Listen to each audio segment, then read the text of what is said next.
Sports stars in America have brought major US leagues to a halt by refusing to play in protests against the police shooting of Jacob Blake in Wisconsin.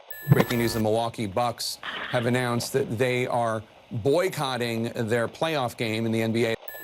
Game over. The Phillies have postponed tonight's game in Washington.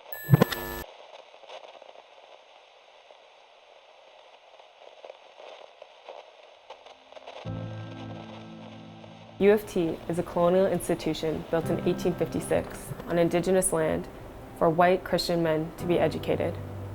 The systems and policies developed over time have been primarily to uphold this and safeguard the education of white individuals.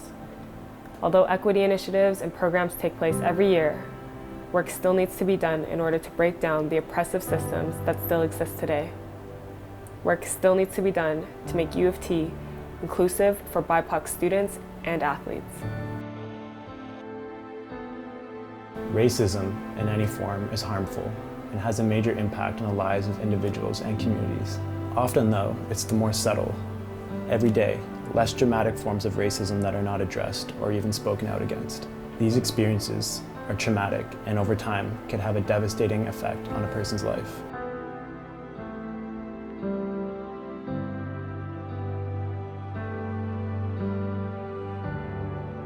A coach singled out an athlete during a team breakfast, saying that they eat like an immigrant. And on another occasion, the same athlete experienced another racist comment by the same coach and got upset to the extent where they had to up and leave the meeting. At a youth sports banquet, a black athlete in their rookie year was told to get out of a group photo because they would make it look dark. An athlete that was also a top donor was prioritized over other athletes who had better performances. Athletes have said that there are many coaches who do not look like us or understand where we're coming from. A team was playing loud rap music, and the coach walked in and blamed the only two black athletes for the loud rap music. White teammates were touching my hair and saying this would be great for a Halloween costume.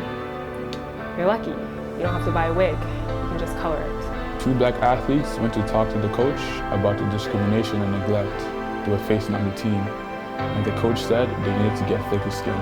A coach continuously asked a black athlete about their grades, assuming they were low, and was shocked and surprised to hear that they were doing great because they thought that they couldn't handle university. Many black athletes have been told by white athletes that they act more white than black, or just aren't black enough. A black athlete had a very tough time entering a new environment with no one to talk or relate to.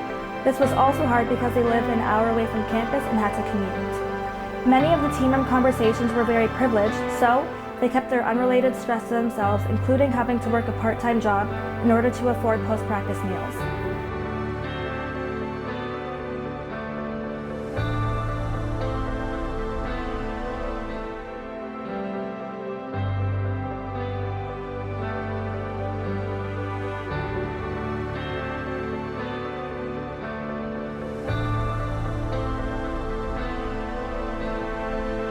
Get active and support each other. What hurts one of us, hurts all of us. Educate yourself and listen to racialized people's experiences. Intervene and hold people accountable for racism immediately. Build relationships with communities that you are not a part of. Speak up and advocate for people while they're in the room and not in the room.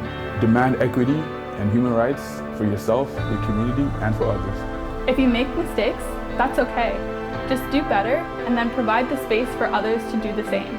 Tell your story and support others to do the same. Allow yourself to feel the emotions that racism brings up and let this motivate you to do better. Lead by example. Help create an environment free from racism. Whenever possible, stand alongside people on the front lines. Show up and roll up your sleeves. Don't sit back and be non-racist. Non-racist is what people feel is enough, and it's not.